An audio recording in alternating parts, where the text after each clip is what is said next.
Morning, good morning. I'm Jordan Rome. I'll be supporting our speakers and helping to guide the conversation today. First, I want to say thank you so much to everyone for being here. If you live in San Miguel, you know there's plenty that you could be doing over the weekend, so it's an honor that you decided to join us. And of course, thank you to the Brothers of San Miguel. This is their second year hosting the festival. They worked very hard to create this space for us to celebrate our shared and unique histories. Thank you to the Biblioteca, Mari, and the staff for hosting us. And of course, our special guests, Dr. Gaitors and Dr. Cruz, who will be presenting on pre-Columbian Mexico, Echoes of Africa, and will be illuminating the often overlooked presence of Africa in Mexico. So before we get started, I'm just gonna give a brief overview of the session. So we will start with our first speaker and then smoothly transition into the next. And then following the lecture, we'll have some space for the audience to ask our speakers questions. So pay attention, take notes, clap for the session. And then following the event, there will be more like festivities around 3 and 6, which I'll touch on after the conversation. So if everyone could silence their phones, please, just double check.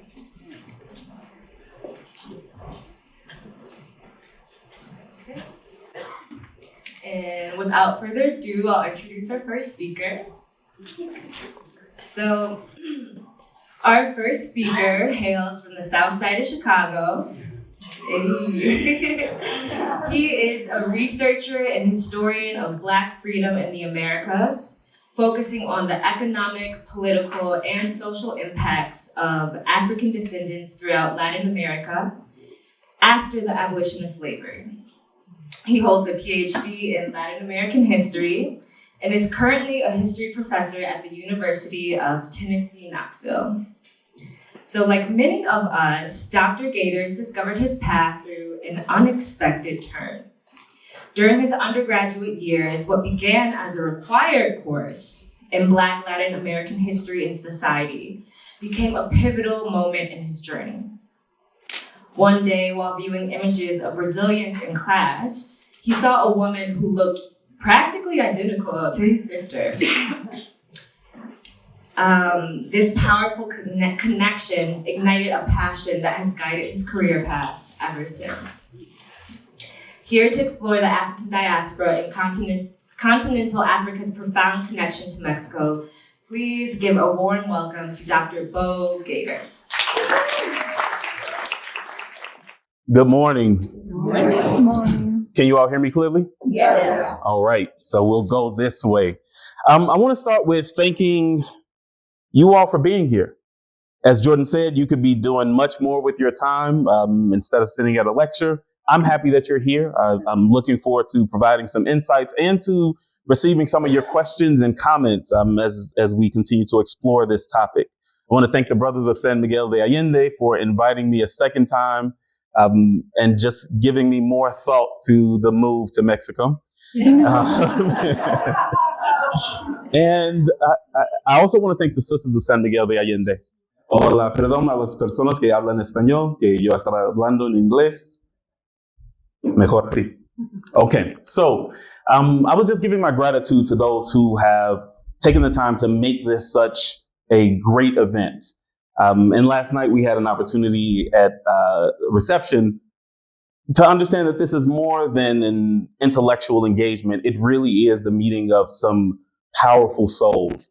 I could go on and on, but I just want you all to know how grateful I am to be here in your presence. It means a lot after some arduous travels. So today, what we're exploring are echoes of Africa in Mexico. And it really is a homage to history. And for me, my research is on freedom. And so Jordan said classes in session. So look, I'm going to speak the way that I teach my classes. Is that okay? Yeah. Okay, so on that note, I'm getting up. All right, so we're talking about this presence of African descendants in Mexico before Columbus. But I'm going to ask you all a question. When you hear this year, 1492, what comes to mind? Columbus. Come through, team. I knew it. How many of you have had that drilled into you? 1492, Columbus sailed the ocean blue, and it's drilled as if he was the only person who said, as if no one else sailed prior to that, and as if no one else sailed afterwards. It is drilled into us, and that is fascinating that a room of people from so many different places had the same phrase. But it's also concerning because it's something that we need to interrogate and investigate when we think about the significance of this year, especially when we're talking about the echoes of Africa in Latin America, but in Mexico. And so before 1492, before Columbus sailed the ocean blue, we have what is known as the Iberian Peninsula, and it's broken into several kingdoms before 1492. And again, we talk about this space as if it's this one collective entity of Spain and Portugal, but it's multiple kingdoms. Now, I bring this up, I don't want to belabor the point, but I bring this up so that we can see some of the breakdowns. We have the kingdom of Castile, Granada, Aragon, Catalunya, where Barcelona is located, a region that is still fighting for independence. That is another topic for another discussion. But these kingdoms are separate entities, or were separate entities. Now, I bring this up because we talk about Columbus's voyage as if it were the first time that there were connections of individuals from this space to other spaces. And that's not the case. All the way in 711, we have this invasion or this move of individuals from North Africa into the Iberian Peninsula, and they took full advantage of the separation of kingdoms. They dominate this space, and then we have this year, 718. As I say to my students, I am not here for you to memorize names, dates, and numbers. These dates are to put things in context. So you will not receive a quiz on what happened in 718. Okay, but what happens in 718 is significant because it's the start of this thing called the Reconquest, or in Spanish, the Reconquista. Mm-hmm. Does that phrase sound familiar to anyone? Reconquista, conquista. Similar to the conquistadores, no? And so these are individuals who fought for the reclamation of this particular region. And what ends up happening, we're going to rush through, but 1147, they recover Lisbon. 1248, they recover Castile. 1492, Christians take the last stronghold of Granada. So when we say 1492, Columbus sailed the ocean blue, there's so much more going on there. There's so much more. And in this case, we already have the influence of Africans and African descendants in the Iberian Peninsula. This is just so you all could see the control of territory that they had. But beyond that, what's happening before 1492 is you have Portuguese explorers who are traveling around continental Africa. Gil Inez in 1434 makes his way to Cape Barrador. Bartolomé Diaz makes his way all the way to what we now call South Africa, the Cape of Good Hope. This is all happening before 1492, and somehow all of us have it drilled in us that in 1492, Columbus sailed the ocean blue. There's so much more happening. Beyond that, what also happens as a result of Columbus's voyage, I do this thing with my students on if you would take a voyage with me, but we're not doing that today. Most of the students are like, yeah, because you're energetic. Like, that's not the reason you should go on a voyage with me. But what happens after 1492, when Columbus makes his way back, the information gets to other European spaces, and it eventually arrives at the Pope. The Pope makes a decision. The Portuguese say, well, we want some claim and some access to what Columbus found. Columbus had only made it to the Caribbean, some Caribbean islands. A very long story short, 1493, the Pope says, okay, we can create a line. They didn't know all of this existed, the North America, South America that we see today. And so he says, well, Spain, you can have everything west of the line. Portugal, you can have everything east, which also leaves out a lot of other Christian regions. But again, another story for another time. The Portuguese say, fine, we'll take it, which allows them to advance further into Africa. The Spanish then advance further into the Americas, and eventually it leads us to this forced migration of Africans. What did I just do, y'all? Go ahead, say it. History lesson up until the transatlantic slave. Thank you, Ebony. A history lesson of this situation up into this period. But I started out telling you all that I was going to talk about the African influence in the Americas. I mentioned that we're not going to focus on Europe as this centralized space. And I literally just did the same thing. And then Jordan so graciously expressed to you all that I am a historian of Black freedom. And somehow I went into the same. Thank you kindly. The same program. And I went into the same thing that happens. And I'm genuinely showing you all how I was developing my presentation. And I stopped, deleted everything because I said, that's not the presentation. And then went back and said, no, they need to understand the process. That programming is so deep. Even for a person who says they are a historian of Black freedom, I literally did the same thing. And so now let's really talk about the significance of great empires and the influence of Africa, but also in the Americas and beyond. Now, I mentioned the significance of North Africa and the movement, but I focused on Spain, I focused on Portugal, and I focused on the Reconquista. But what really happens in this period, the same time frame that I mentioned of the separation of these kingdoms in the Iberian Peninsula, we have empires and kingdoms throughout West Africa, and somehow we don't talk about them extensively. Now, what we need to understand is that these are not just empires separated. They have engagements with each other. And much of that engagement, I'm going to go, no.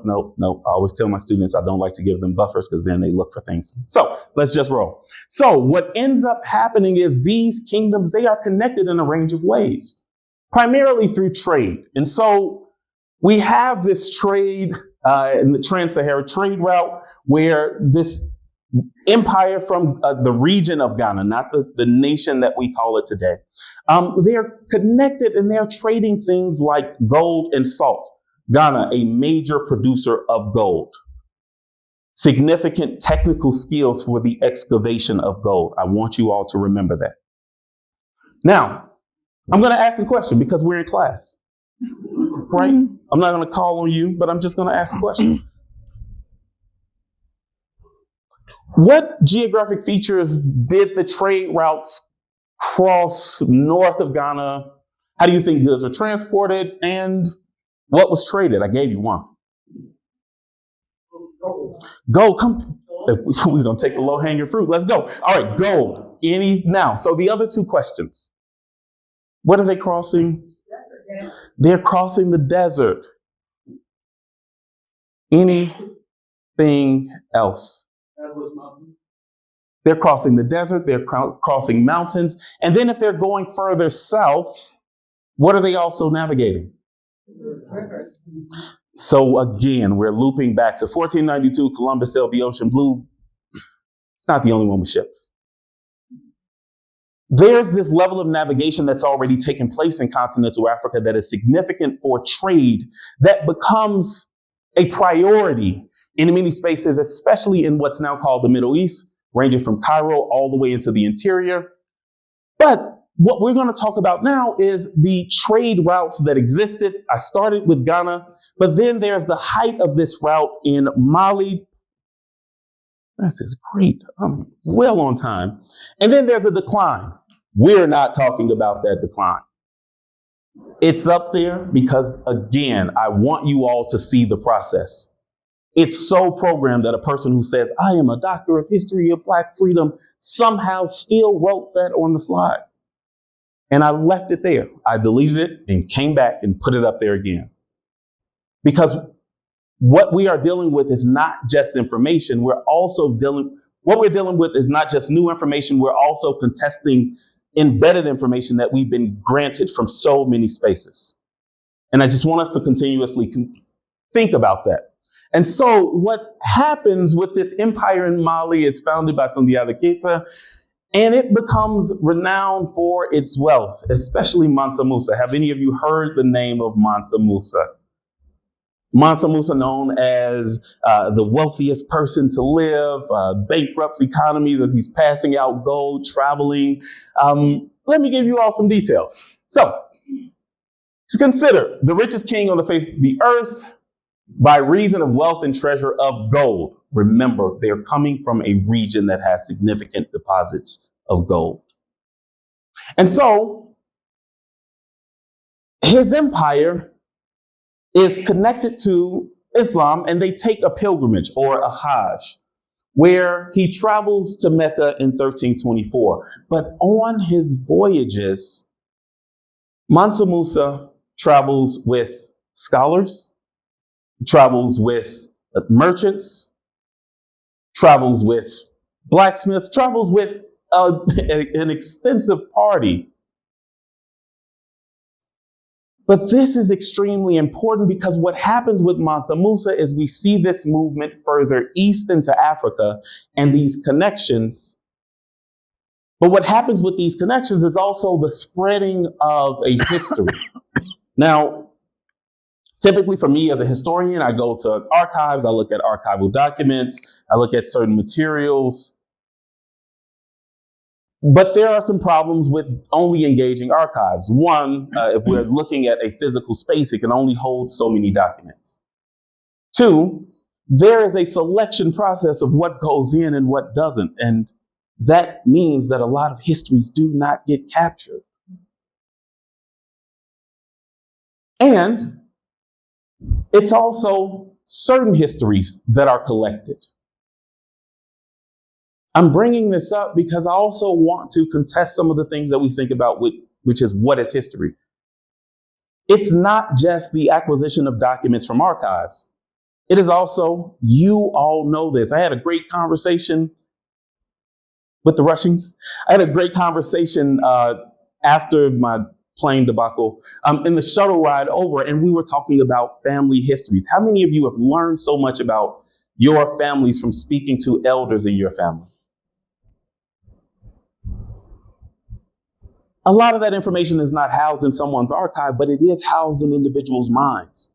And I bring that up because that practice of oral tradition and oral history is something that is extremely significant, especially when we talk about Africa and continental Africa. It is extremely important for us to understand how these histories are spread. And so some of the things that myself and Dr. Cruz will talk about, you will have other historians who attempt to debunk it by saying, well, there aren't documents for that, which is a problem. So I bring this up because it is extremely important. And in that period until today, it's extremely important. This passing of information and family histories, regional histories from griots or griots, they are professionals at this. They pass this down generationally. It's extremely powerful. And I mentioned that Mansa Musa travels with gold and travels and is known as the wealthiest individual in this period. While for me, the gold is fascinating, the wealth of knowledge that he carried with him through these individuals is beyond powerful. And it's beyond powerful because of this. Boom. That's a lot of words. I am anti putting a lot of words on slides. But if I didn't put them, then I wouldn't have a buffer for myself, because I really enjoy this book. So what I'm going to do is briefly give you all some works that have been produced that relate to or that talk about specifically the movement of Africans into the Americas that incorporate a range of things. The first thing is that this book by Michael A. Gomez, African Dominion, A New History of Empire in Early and Medieval West Africa, it deals partially with this move of Africans, but he starts with Mansa Musa's travels east. But what Michael Gomez does in this account is he talks about the narratives that were given from Mansa Musa's griots as they're going to these different places and how scribes began to write them down.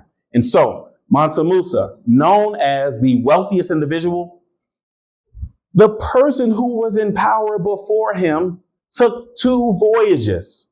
They take one voyage and travels off the coast of West Africa and then comes back. Most of their ships destroyed, they come back with one. And then there's another voyage to which this individual does not return. Now, Mansa Musa goes and tells this narrative about what happened as far as this endpoint. The voyage goes that way. Dr. Cruz is going to give us the other, just giving you. And so what happens is you have this history both in archives and in narratives that talk about the initial stages of the voyage as a result of a person, Mansa Musa, who we have heard about. If not before, you've heard about him now, but we typically talk about the wealth, but not about how he comes to power, which is a result of someone traveling on the seas. And this author says that, well, there's so many who try to debunk it, but most likely they took advantage of the Canary Current. And he says that they probably started here, made their way to the North Equatorial Current, and then ventured into the following paths of the Canary Current. And I bring this up because it also deals with the science of oceanography, the science of travel. But this is just one work. There are several other works that you will have heard about, or when you leave here, you will know about them. For example, I'm only listing 4. Ivan Van Sertima's, how many of you have heard of They Came Before Columbus? Come on, talk to me, team. All right. So They Came Before Columbus is this phenomenal work that deals with the move of Africans into the Americas, but also looks into archaeological sites, especially in Veracruz, where I was fortunate to live for 3 years. And you see these heads, these Olmec heads that have African features. But sometimes we take one work and use that as the only work. And so what's fascinating for me, I mentioned to Don, I had to do some digging. What's fascinating for me is that I was going through the footnotes of Van Sertima's work, and he references a lot this work from Leo Weiner out of Harvard. It's this 3-volume book, or 3 volumes, published in 1920. Van Sertima's work comes out in 1976. So even in 1920, we already have individuals who are talking about it. I had 20 people that I was going to list. And then I said, I already gave them a lot of words on the first slide. So, but I want you all to see how far back this goes. And the range of individuals. Leo Weiner, I'm good on time. A scholar out of Harvard, produces this detailed work. Van Sertima uses some of the information, but even before Van Sertima's work, there is an article that's published by Kofi Wangara in the Crisis NAACP's newsletter journal. And again, we deal with African explorers in the New World. And this article pulls in about 10 other sources that are not listed in Van Sertima's. There are several historians who are doing this work for more than a century, and somehow we get the same narrative of 1492, Columbus sailed the ocean blue. So, and then we have Sheikh Anta Diop's the cultural unity of Black Africa, which to me is fascinating. But I'm giving us all of this so we can see that there are several works, and I'm happy to share the titles at some point. But there are several works that we look at Ivan Van Sertima, but remember, as a scholar, he's looking to other scholars, and scholarship is about conversation. It's about debates. We may put each other down and say, I don't agree, but we do engage the conversation. It's not just this one linear narrative. And so we have all of these works that deal with it, and somehow the focus remains on slavery.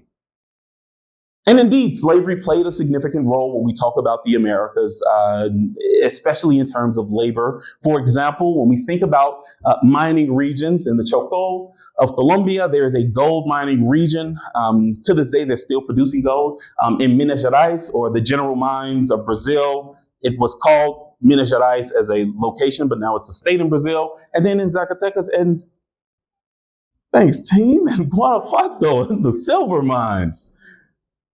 Yet significant labor of African descendants. And what did I say at the beginning?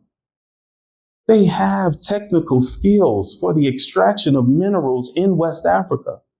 When individuals were brought to the Americas, it's not just the physical labor. They are specifically sought out for the technical skills that they have. Even if we talk about plantation economies that we tend to focus on, like sugar plantations.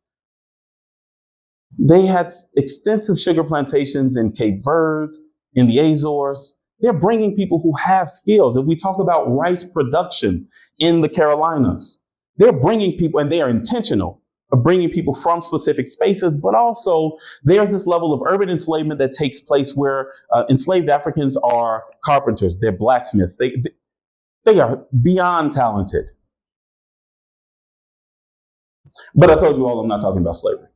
So, as a historian of Black freedom in the Americas, my focus is on the access to freedom, also the agency in acquiring freedom, and what happens after abolition. I'm really fascinated with that because at times, I'll just mention it later. Okay, so there are several legal routes to freedom that end up taking place throughout the Americas. One is the establishment of cofradías or confraternities, brotherhoods within the Catholic Church. And so in those spaces, individuals would pool money and purchase the freedom of enslaved individuals.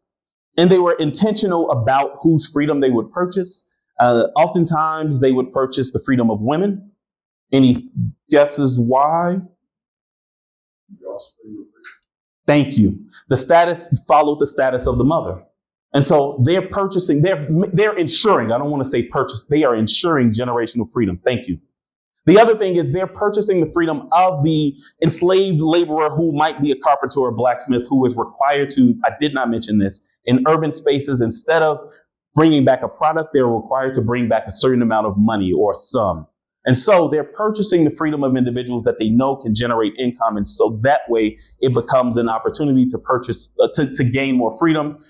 We have this law that is in the Spanish colonies called pedir papeles. It is basically, they call it the right to find a just master. We know the brutality of enslavement.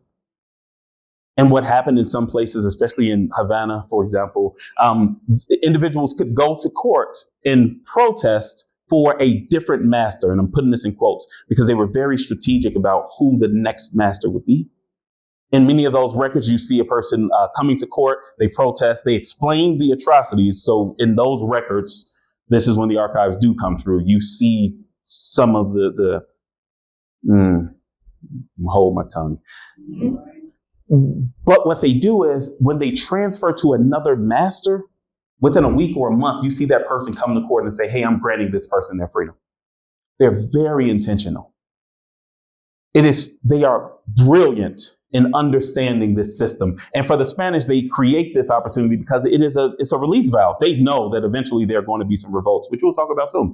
And then the right of self-purchase, which I mentioned happened through cofradías. And later you have free womb laws. So to your point of the status, they have these laws of free womb laws and sexagenarian laws. The sexagenarian law was a law that after 60, a person would gain their freedom. I always ask my students, what are some issues with this law, the free womb law and the sexagenarian law? On paper, awesome. What might be an issue? So free womb law, any child born after a certain day is born free. And then the sexagenarian law, any person that reaches the age of 60, they are given their freedom. Record keeping, good. Record keeping is one.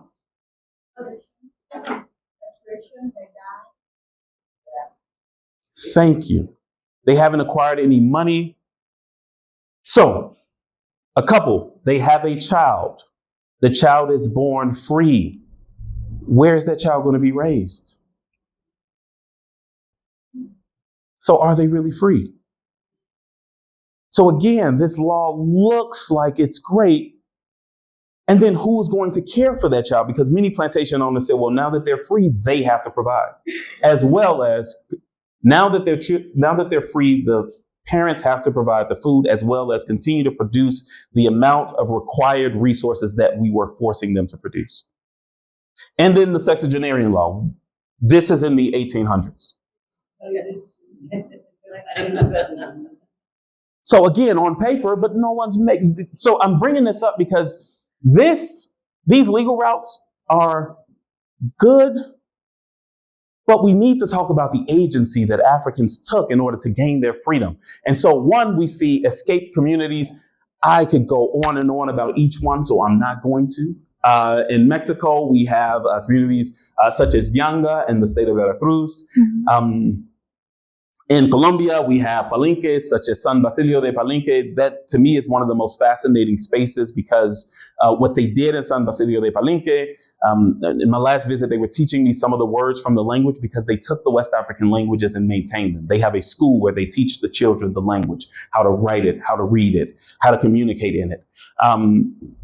They talk about the significance of women in the establishment of that community, doing things like putting seeds in their hair in order to grow things, putting the routes from Cartagena to San Basilio in their hair so people could make it there. It is a fascinating space. And then Brazil, the quilombos. So we have this individuals escaping the system in order to gain their freedom, but then they are still surrounded by the potential to be enslaved.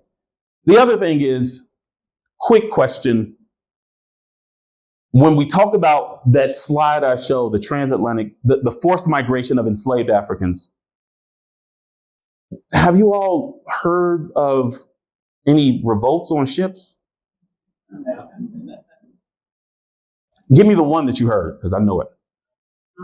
Come on. So there's no way that in 300 years there was one revolt. Absolutely no way. And guess what Dr. Gaitors did? Went to the same trap of talking about the Amistad, but I was intentional this time. Intentional. The reason that I bring up the Amistad is because what ends up happening is a unique case. I'm not going to go into all the details for as a result of time, but I bring up the Amistad. I'm showing you all of these images because you've heard about it. If you haven't read about it, you have seen that movie with you've seen the movie or you've heard of the movie. There are hundreds of revolts and rebellions that happen on ships. I mentioned the access to archives and some things not being covered. The wild thing is that in Portuguese archives and Spanish archives and archives in Havana, there are ship captains who write about resistance that took place, partially because they had to explain why they didn't have the entire cargo. And I'm putting it in air quotes because it's also just verbal, so I want people to. But they had to explain. And so they talk about the revolts that happen. There are hundreds of ships. That's a book project for me. Because I do think that that's a problem, that it's almost as if we take them as if they accepted enslavement and nothing happened. They are constantly resistant, either massive resistance or small scale resistance, but they are resisting on these ships, which then carries over into the Americas, especially in places like Brazil. And I wanted to give us just two strong examples. What happens in Brazil in terms of resistance is the Malay revolt that happens in the 1830s. They are bringing individuals from West Africa who are Muslim. They are Islamic individuals. This attack is planned for weeks, really months, in front of the Portuguese. They're bringing them from the same region that we talked about, Mansa Musa. And remember, Mansa Musa went on the Hajj, a religious pilgrimage as a Muslim. They're bringing them from this region, and the attack was so strategic and precise and effective. They timed their attack on the municipal palace, so sort of the governor's palace, the barracks, and the prison. Two questions. One, why would they attack each of these spaces? Sorry, let me look at you all. Why would they attack each space? Why would you go to the municipal palace or the governor's residence? Why would you go to the barracks? Why would you go to the prison? This is interactive. We're like call and response. Give me something. and more help. Yeah, I didn't expect you to give me all three though, but thank you. No, this is awesome. That's effectively it. Administration, they attack the barracks for soldiers, and that's where the weapons are. And the prisons, they are imprisoning enslaved or formerly enslaved Africans. They increase their number significantly, but they do this right in front of the Portuguese. And by that, I mean they're writing notes to each other and breaking down where individuals should be. Some of them are still allowed to wear their religious clothing, but they are passing notes. And there are journal entries from Portuguese individuals who say, look at these enslaved individuals trying to read and write. It's cute.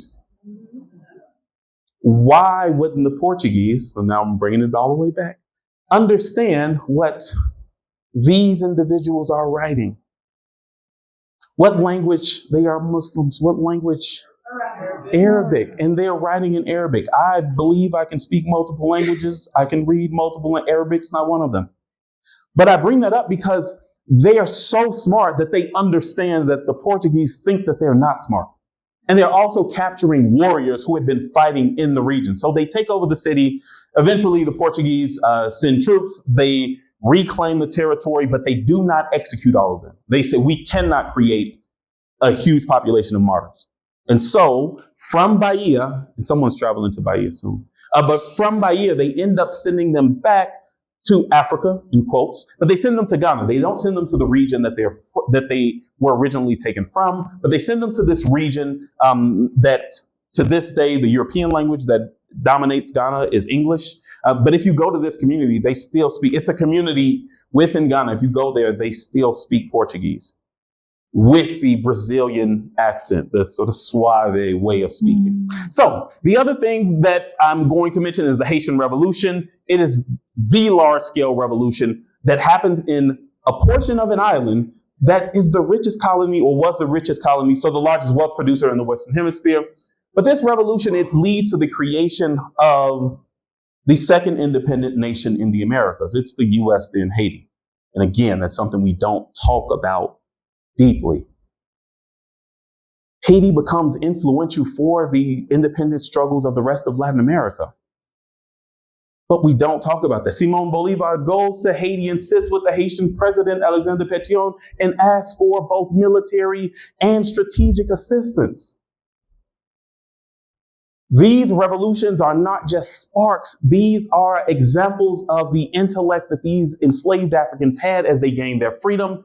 And then this is just a list of abolition in Latin America. And I put this because I want us to understand how regions end up becoming connected. Chile, Mexico, Uruguay, Bolivia, Colombia. When abolition happens in certain regions, enslaved individuals living in bordering regions end up taking full advantage of that and fleeing to these these spaces that now have freedom. Mexico will be our case. So in 1829, see, I did go to the archive. I brought you all the documents. So yeah, I know I talked down, but I did my part. But what happens in 1829 is President Vicente Guerrero, an African descendant himself, abolishes slavery in Mexico. Now, one thing I want to put in context is that the Mexican Congress had been having discussions from 1824 all the way until 1828 about how they would abolish slavery while also trying to attract people to move into their northern territories. And by northern territories, I mean California, Arizona, come through team. Y'all got me. Texas. But this fits directly into a range of complications. One, Mexico, they abolished the transatlantic slave trade in 1824. But in 1829, when slavery is abolished, what ends up happening? African Americans who are in bordering regions, they flee into Mexico. Or 1829, Texas is not a state. Texas is still part of Mexico. They flee into Texas. They flee into Coahuila. They make their way into California, into Arizona, into Nevada, all of this as Mexican territory. But what also happens is they flee. There's a significant number, and this is an entire chapter of the book that I'm finishing up, of enslaved Africans who are fleeing from places like Florida and Cuba and New Orleans and Mobile, Alabama, taking ships and making their way into places like Tampico and Veracruz. Mm-hmm. This happens all the way into the 1840s, really into the 1850s. And so I also want us to think about how individuals are moving and how information is moving. People are not writing about the abolition of slavery, not in New Orleans. They don't want individuals to know that slavery is abolished. But you have people who are working on ships, who are dock workers or who are ship laborers, who are leaving from Veracruz, and they go on this triangular route to New Orleans and Havana, or Mobile and Havana. But they are spreading this information. And then you have people who get on ships as stowaways. And so while I'm giving you all of this background, the oral tradition is extremely important. And in the oral tradition, we can think about music, especially in terms of the history of freedom. And salsa across Latin America. One of my favorite songs is La Rebelión by Joe Arroyo out of Colombia. It literally details a rebellion that took place in Colombia in the 1500s. It goes into details, and I have my students translate the words, and they're like, wait, is this happened in history? Yeah, it did. Mm-hmm. And we were just getting into it. But it gives us this information. And so what I really also want us to think about is how, yes, as historians, we can look to the past, but in the contemporary space, there's also son jarocho, bossa nova, hip hop across Latin America, where they do talk about slavery, but really have discussions of freedom. And so when we think about the echoes of Africa, I want you all to continuously consider the context before 1492. I want you all to consider freedom, not just in body, but freedom in mind before and after 1492. And we have so much movement today. This is not a new thing. This is not new. And so I want us to consider also the broader diasporic connections that impact us today. Thank you. Thank you so much, Dr. Gaitors, for challenging our programming. So our next speaker is a Mexican historian and anthropologist with a PhD whose research and publications on the African presence in Mexico span over 38 years. So what sparked this decades-long dedication? Well, during a trip to Cuba, Dr. Cruz discovered her own Black ancestry, a heritage that mirrored what she observed in the Cuban people. Though her grandfather denied this discovery, her extensive research, studying archives, analyzing paintings, and conducting interviews in Afro-Mexican communities, not only confirmed her African roots, but also revealed how racism and discrimination have driven many to deny their heritage and attempt to pass as something else. She has since earned 5 international scholarships and is now a tenured full-time professor and researcher at the Institute of Anthropology at Universidad Veracruzana, where she leads the project, The Afro-Descendant Population of Veracruz. Here to share her profound insights into Africa's presence in the Americas, please welcome Dr. Sagrario del Carmen Cruz Carretero. Thank you. Thank you. Thank you very much for being here. I want to thank La Biblioteca for bringing me here for the second time. I want to thank also the brothers because they are supporting this project and with a lot of enthusiasm are working hard to organize together with La Biblioteca and all the staff, working hard to make this Festival México Negro possible.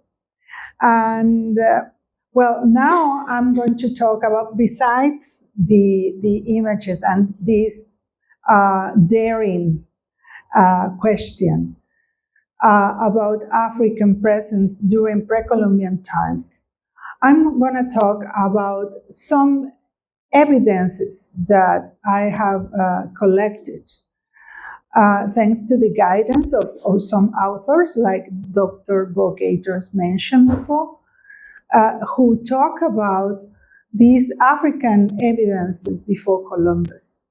In the case of Mexico, Columbus never arrived to this land, but we talk about pre-Hispanic, pre-European presence in the Americas.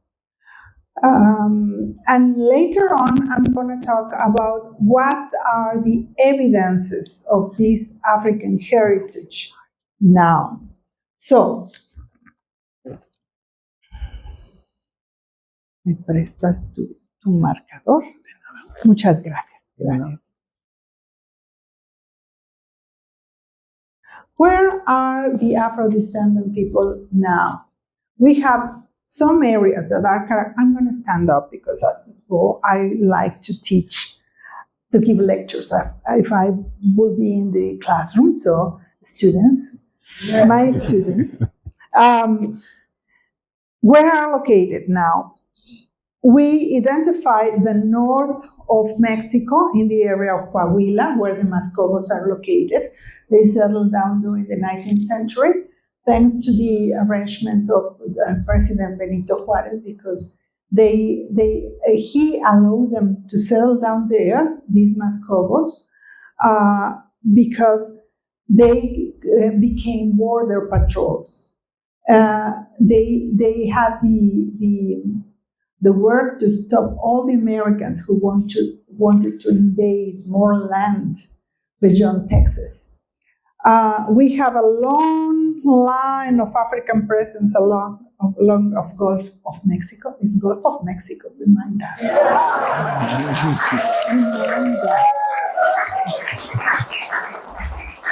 Along the Gulf of Mexico, and we have another area of strong African presence along the Costa Chica, that are the coast of Oaxaca, Guerrero, and even part of Michoacan. We have minor number of population in Chiapas, Tabasco, and thanks to the diaspora, we have now a large population here in Baja California. Predominantly people from Haiti. Also, we have a large population in San Luis Potosí, migrants, San Luis Potosí and Zacatecas. So these are contemporary Afro-descendant people in Mexico, but where they came from? Can we talk about these African presence during pre-colonial times? Well, it's questionable. History and anthropology in Mexico deny that presence. Actually, they get offended when we talk about this topic, because I have analyzed why my colleagues get so offended when we suggest that there was a pre-Columbian immigration into the Americas. And what I think is that they consider this presence diminish the splendorous cultures of indigenous people during pre-Hispanic times. But there are some evidences that are questionable about this absolute indigenous domain in pre-Hispanic times. Is this immigration a myth of reality? Well, I started questioning about this presence because during the first decade of the 1,000 years, the 2000, came a group of Afro-Americans led by Mother Taineta Mohammed, a leader of the Islamic group in the United States. And she came with a group of Afro-Americans trying to visit the Olmec area in Veracruz. And I was amazed because why they were visiting the Olmec heads. So I started thinking, why was this kind of pilgrimage to Veracruz? So what they told me, we are visiting the images of our ancestors. And so I started collecting information, and what I discovered is the book of Van Sertima, that I'm sure you know. And what Van Sertima says is that there are evidences of ocean currents botanical evidences, for example, not only evidences in the Americas, but in Africa with American plants. For example, cotton evidences in the mummies from Egypt, and tobacco used as a preservative in the mummies. In the momias, se dice mummies? Mummies. In the mummies. So this is amazing because tobacco and cotton are originally from the Americas. Maps. He presents evidences of a map from 1450 something that presents the coast of Brazil in a Portuguese archive, and probably was the evidence that Columbus had to dare and cross the Atlantic Ocean into what he believed was India. Because you have to remember that Columbus died thinking, well, without knowing that he reached a new continent. He died thinking he reached India and Japan. Yeah, he was quite lost. Yeah. So, linguistic evidences, particularly petroglyphs with some drawings that can be identified with codes of writing from Middle East and particularly from Middle East, and archaeological evidences that are what I'm going to show you now. Let me show what's the importance of ocean currents. Actually, these are the ocean currents that Columbus and later on all the Spanish ships took to get into the Americas. They went down from Spain or Portugal down to in front just to Cape Verde, and then reach the Gulf of Mexico and the Caribbean. So what evidence we find, particularly in the areas where the cultural material is more productive, like in Mesoamerica. We have evidences of African features here in the Darien, in the area of the Darien in Panama, and also here in the Gulf of Mexico.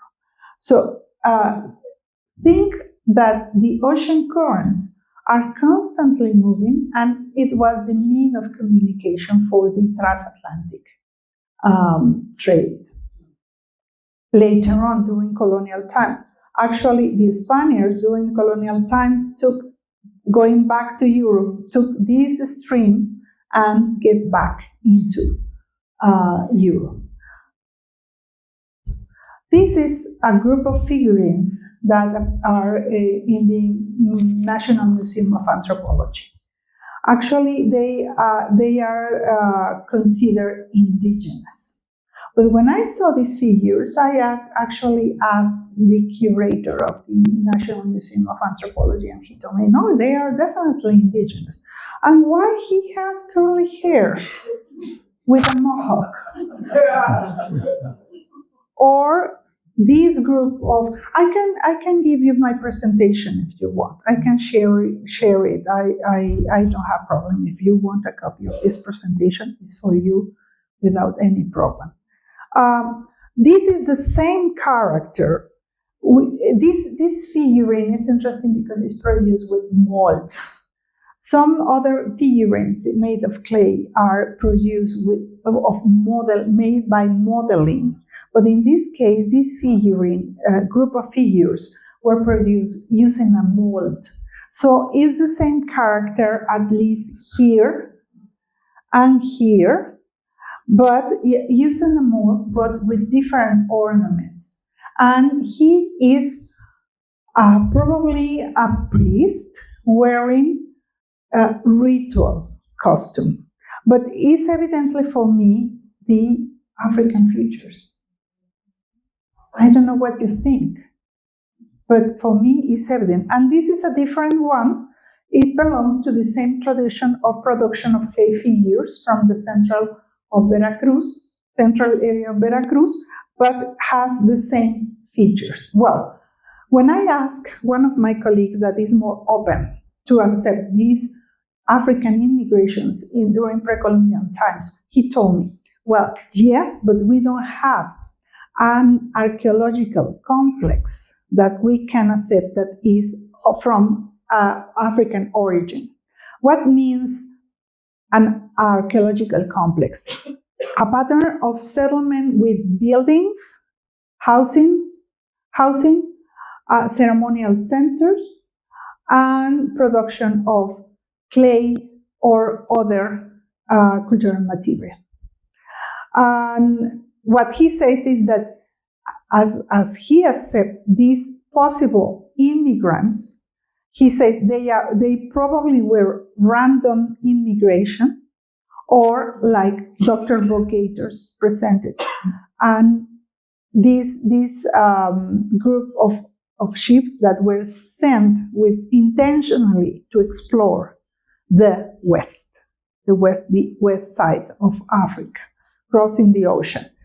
Here we have the Olmec heads. Absolutely, the Olmec heads we have a large collection of Olmec heads from different areas, not only from the Olmec area in the southern part of Veracruz and Tabasco, because Olmecs were so important and were considered the mother culture that they spread their knowledge all around Mesoamerica. And we found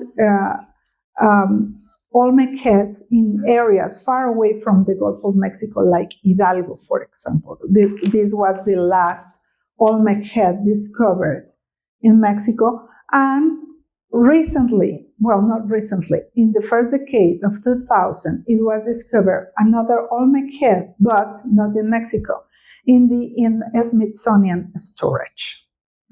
It was stolen from Mexico during the 40s, during the Second World War. And is storage in the Smithsonian, but Smithsonian denied to have it. Mm-hmm. It's easy to hide a huge Olmec head. Yeah. Well, but this is a collection, part of the collection of Olmec heads, the most important, because there are others of a smaller size with not produced during the period of decadence of Olmecs, because we have to consider that the Olmecs didn't disappear, they just spread it around into the Maya area and the central Mexico. But I wanted to present all these drawings of the Olmec heads, because what are the main characteristics to consider they are African descendant? Well, wide nose, big lips, but another one that almost nobody considered, the diastema. Diastema is this gap between the frontal teeth, the incisive teeth, and at least 3 of them have diastema, diastema in Spanish. This one, and this one have diastema. That is a characteristic exclusively from African descendants.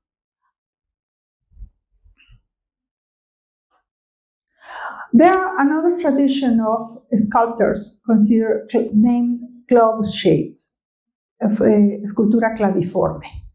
And this is the most famous because this was discovered during the 60s.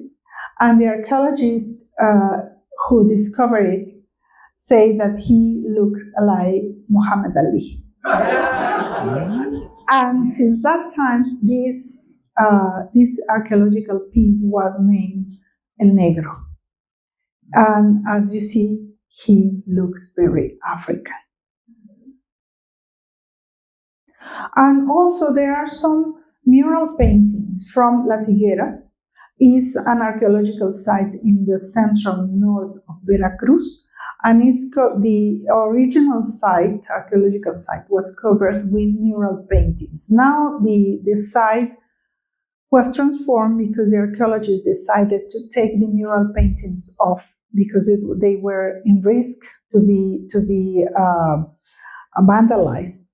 So they took layers and layers of paintings because across the time the artists were painting and covering painting and covering different layers of paintings. So they extracted what they consider the best in best conditions. They were better preserved. And many of these images represent pilgrimage of Black characters. I just put a sample of this because there are many yards of paintings presenting these Black characters. And they are in a ritual performance. What is important here to notice is that the Black characters represented sacred characters. They were unique. So as soon as they arrived, like many other examples during early colonial times, were considered sacred. These are markers of ball game. This one is a marker of ball game because the ball game were lasted using sundial and a clock. Sundial. So they use these markers to take time in the ball game. So this was one of these markers from the central Veracruz. This is now outside of Mexico. It's in Los Angeles. And this head is named, the nickname, remember that these archaeological pieces are named with numbers, but archaeologists cannot resist to use nicknames. And this is, the nickname of this one is the Nubian head. It has also a skull deformation, but I present the piece on profile, but it looks very, very African. And this one is also probably a warrior, probably a priest, because they were considered in the same level of status. What caught my attention in this piece was the use of scarring decoration on the face that is pretty uncommon among native people, the indigenous people in Mexico. So this character, besides the features, has this decoration on the face that is produced by the keloid scarring process.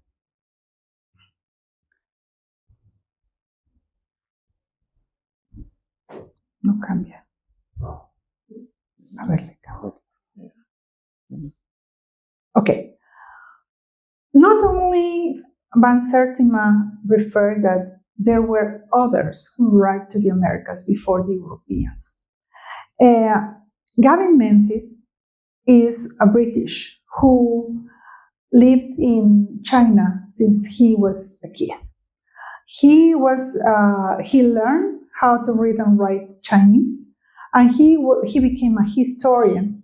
So he was studying the Chinese archives, and he could identify documents that refer how the Chinese explored the world before the Europeans. And he published this controversial book that referred that Chinese arrived into the Pacific coast of what now is Mexico. And there are some archaeological evidences that have been very controversial because they look very Chinese in the Pacific coast. I didn't bring them because I wanted to focus on those with African features. But there are some archaeological pieces, even a Chinese coin that is undeniable because the Chinese coin has the year when it was produced. I don't know how to say acuñar in English, but acuñar is the verb used to produce a coin. I don't know if you have it. Minted? Yes. When it was minted. Every Chinese coin has the year when it was minted. So it's undeniable. And this coin has the 2nd century after day, but is really controversial. What was the answer of my colleagues, my archaeologist colleagues? It was planted. It was a joke of somebody else, so it was planted. Okay. So it's difficult to convince who doesn't want to be convinced. Well, what happened when the historians and anthropologists, with the period that the historian and anthropologists recognize as acceptable? Well, they accept Africans arrive with the Europeans at the moment of the conquest. So we have evidences that Cortés and the previous explorers, there were 2 explorations before the one of Cortés, they brought Africans with them. And Cortés referred them in his chronicles. Actually, there are also evidences of codex, like this one, that is the Codex Azcatitlan, where we can see Juan Garrido, that was the bodyguard of Cortés. And if you see, all the Spaniards were kind of anonymous, but not Juan Garrido. Juan Garrido called the attention of everyone, as the chronicles refer, because he was very tall, very strong, he was a very good fighter, and he was good with the lance. Actually, he was recruited as lancer.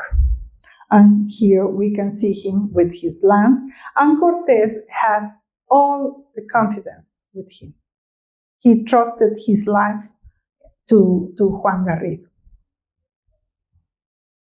And of course, with La Malinche, the three main characters that appear in many codex are Cortés, La Malinche, and Juan Garrido. That we don't know many references about Juan Garrido. He is omitted in the history books and in the chronicles of Mexican history in the school. So it's interesting to read these omissions. It's not naive, it has an intention, and is a deep racism in history. Why Afro-descendants disappeared? Well, at least why they were brought enslaved into the Americas. We have to analyze what was the impact of the European presence in the Americas. First, the 90% of the population decreased due to illness. We have now the knowledge of and the impact of a pandemic. So you have to imagine that at the moment of the contact, there were not one, many pandemics, many at the same time. And it was devastating for indigenous population who had no immunity for those illnesses. So 90% of the indigenous population died. So the Spaniards were not in charge of construction. They brought people to construct the cities, to cultivate the land. So the labor force were brought from Africa to many places where the indigenous population practically disappeared. So the African presence was in almost all economical activities, and the African descendant mention ended up when the independence and the abolition of slavery. Why? Because legally all became Mexicans with no racial distinction. So the casta system disappeared, it was forbidden, and all became Mexicans, apparently equal before the law, but the reality in daily life was different. We have some evidences of leaders who were Black, but at least some of them are mentioned but not recognized completely as African characters. For example, Yanga is now recognized. Morelos and Guerrero are never mentioned that they were black. But they were black. Actually, Vicente Guerrero was the first black president not in the Americas because the president of Haiti was first, but Vicente Guerrero became president in 1829. So, and he was the one, as Dr. Gaitors mentioned, he was the one who abolished slavery. Why? Because he understood the importance of abolition, the importance and the hard life of black people living under slavery. And why also, besides this abolition of slavery, prohibition of caste system, why there are no mention of African heritage in Mexico? Well, we have a negative stereotype of being black. We have a very racist vision of being black. And we have many examples of what are the imaginary of the common people considering blacks. Savage, unmanageable, stubborn, dirty, violent, corrupted, impure, intellectually incapable, related to devil, among other negative stereotypes. Actually, you can, if you go to, ¿cómo se llama la iglesia donde fuimos el año pasado? Se me olvidó. What is? There's a church. No, the town very close to Atotonilco. If you go to Atotonilco, you can see a lot of images of black characters representing devils. You have a very close example of these negative stereotypes here in the church of Atotonilco. So we have many examples of how black characters are depicted as devil, related to devil. And many dances still are performed with horns. But in the Americas, they were considered devil, but in Africa, they were related to a very totally different symbolic and religious meaning.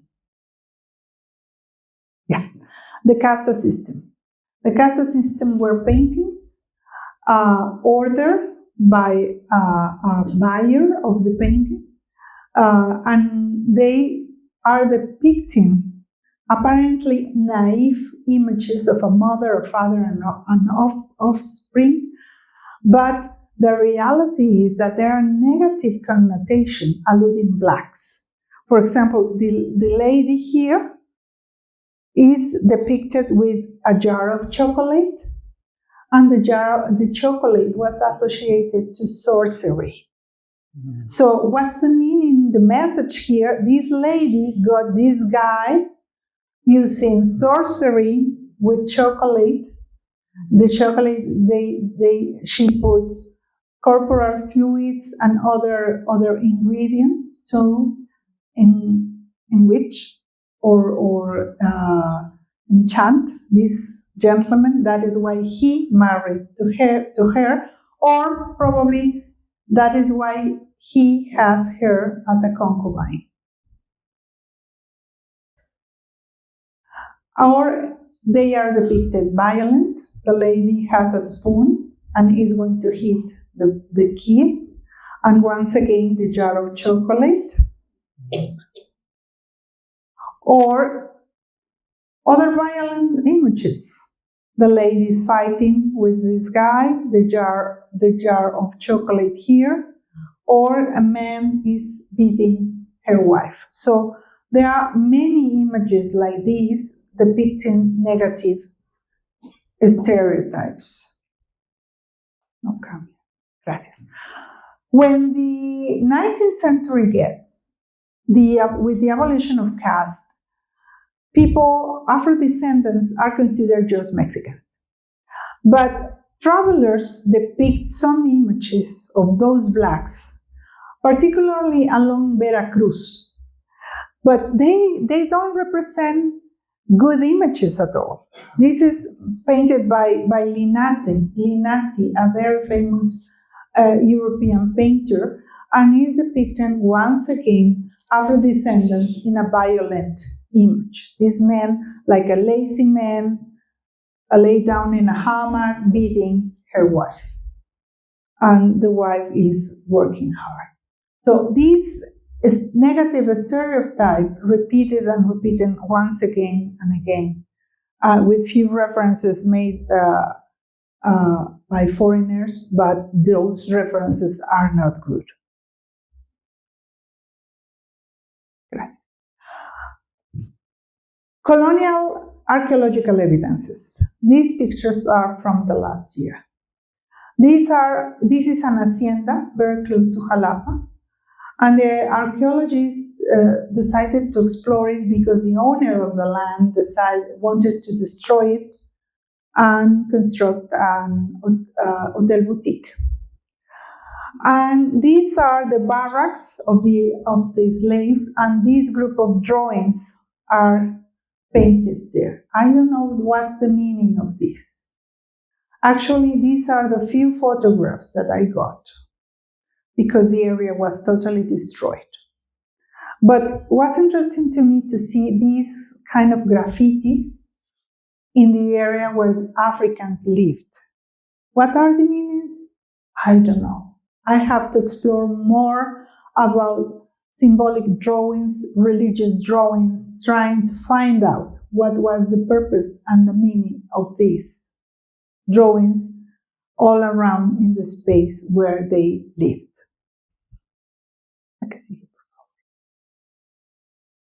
And we have another evidences in architecture, black virgins, black angels, that are alluding these churches were used for black population. These images are from Alvarado, Veracruz, and the central Veracruz that was a black town in colonial times. And this is the building that was used for the slave market in Córdoba, Veracruz. This place is really shocking for me. It's like if you will go to Auschwitz, because is now a vecindad. I don't know how to translate vecindad. It's a poor neighborhood. It's a poor neighborhood inhabited by poor people. But the chambers have still the barrotes, ¿cómo se dice? Bars. The bars from colonial times. The house is known as La Casa de la Estrella, the house of the star, and has this star and this circle at the entrance in the corridor of the house. And originally here had bones of an animal, probably a dog, I don't know, but the bones are gone. It was a kind of ritual symbol used in this slave trade market house. They were kept there, and on Sunday they were sold in the main plaza of Córdoba. This is the house. Oh well, no. This is the house very close to downtown, La Casa de la Estrella. Like I see. And we have also evidences of techniques of architecture. The construction with coral stone, known in Spanish piedra mucura. This material was used in the port of Veracruz because there were no timber or any other material for construction. So the slaves were forced to dive down, cut the coral stone, take it out, and use this material as bricks for construction. And many of them died during this process. Actually, recent excavations, my colleague discovered plates of turtle shell with a vagina drawn on it. I found many other similar images of these vaginas in other archaeological contexts, because between some African groups, they had the belief that if they died, they will return into Africa from these amulets, from these vaginas, crossing these vagina shapes into the heart of Africa.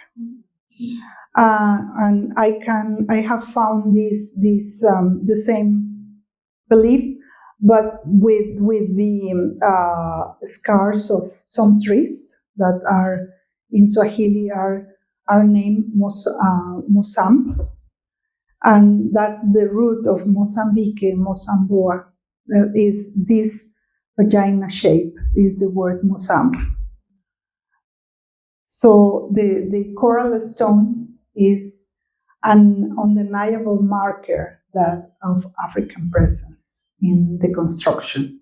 And the contemporary practice of carrying the house. In Afro-Mexican communities, they are still carrying the whole house. When they say, I'm gonna move the house, they move really the house. They carry the house and move it.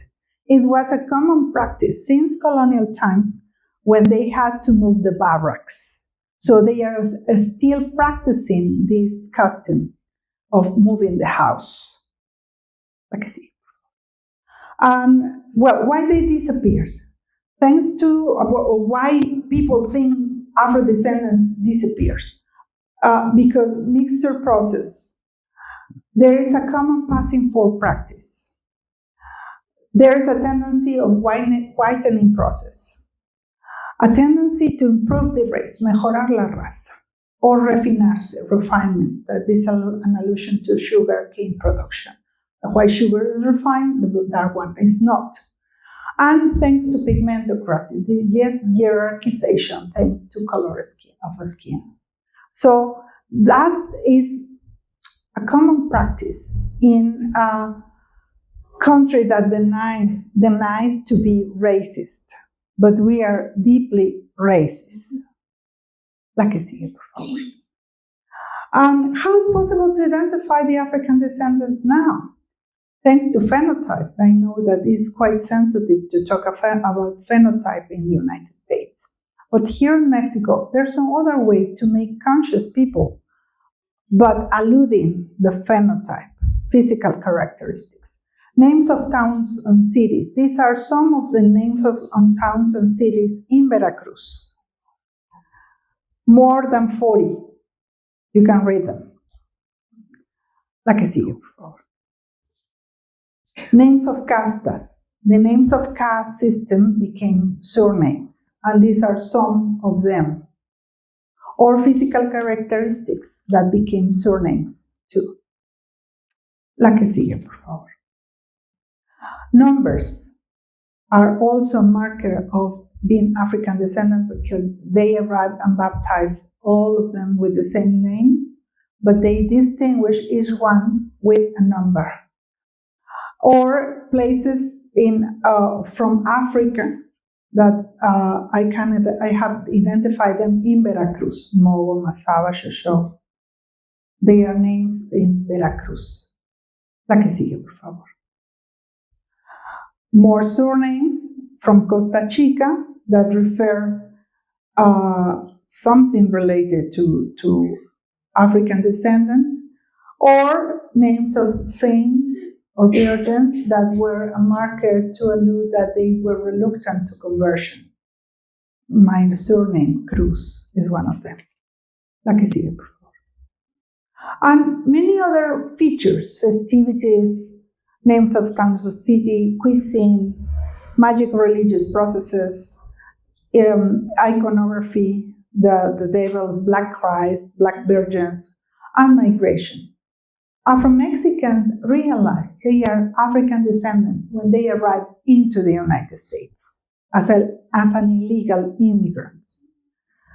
Why? Because they are confronted with Afro-Latinos, Afro-American, and many other groups, and they are identified as Afro-Mexican. That is shocking because they are discovering their own roots thanks to migration. La que sigue, por favor.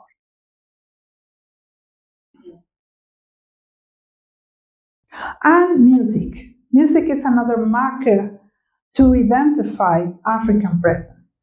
And I know there are musicians here, or at least fan of music.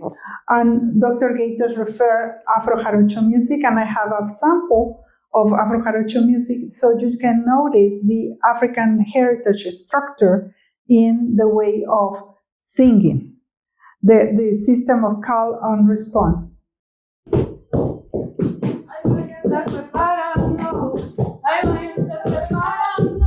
el conejo ha de salir, búscalo aquí, búscalo allá, el conejo ha de salir. Ahí váyanse preparando, que el conejo va a salir, búscalo aquí, búscalo allá, que el conejo ha de salir. Y lo que te va,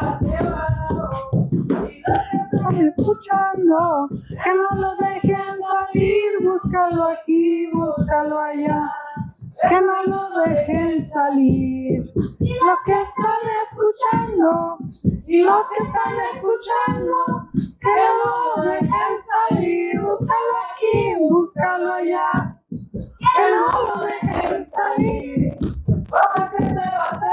And this church.